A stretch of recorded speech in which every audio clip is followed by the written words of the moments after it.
राधे राधे, हरे कृष्णा। देखिए, जब महाभारत काल में युद्ध चल रहा था कर्ण और अर्जुन के बीच, तो कर्ण जब अर्जुन पर प्रहार करते थे, अर्जुन का रथ 2 कदम पीछे हो जाता। वहीं जब अर्जुन कर्ण पर प्रहार करते तो कर्ण का रथ 10 कदम पीछे हट जाता था। तो ठाकुर जी कर्ण की बड़ी प्रशंसा करते, कहते वाह क्या योद्धा है, बड़ा ही बलशाली योद्धा है।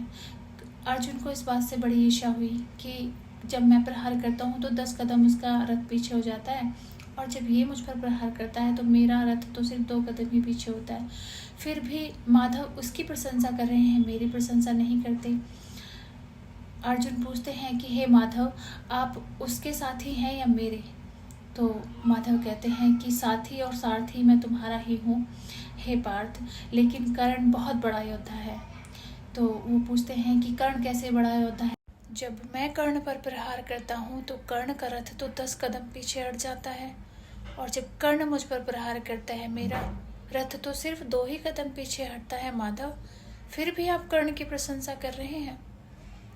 तो कान्हा मुस्कुराए बोले कि हे पार्थ, कर्ण अपने रथ पर अकेला योद्धा है, मगर तुम्हारे रथ पर तो हम 3 योद्धा हैं। अर्जुन बोले वो कैसे माधव?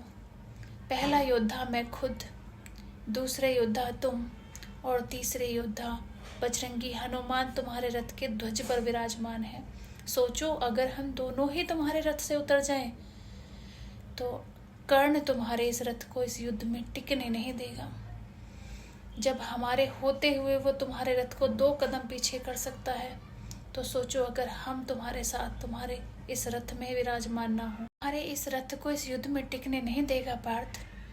तो इसी तरह ना हमारे जिंदगियों में भी कठिनाइयाँ, विपरीत परिस्थितियाँ, दुख और ना जाने कैसी कैसी परिस्थितियाँ आती हैं, उन्हें सहन करना और उनके सामना करने की शक्ति हमें ईश्वर से ही मिलती है। ईश्वर हमारे साथ होते हैं तभी हम उन्हें सहन कर पाते हैं, तभी हम उनका सामना कर पाते हैं, वरना हम में इतना सामर्थ्य है ही नहीं कि हम विपरीत परिस्थितियों को, या किसी किसी की ज़िंदगी में बहुत बहुत ज़्यादा दुख आ जाते हैं, उन्हें सहन करने की शक्ति सिर्फ हमें ईश्वर से ही मिलती है। तो ईश्वर के साथ कनेक्ट रहिए, उसको थैंकफुल रहिए, खुश रहिए, पॉजिटिव रहिए और नाम जप करते रहिए। राधे राधे।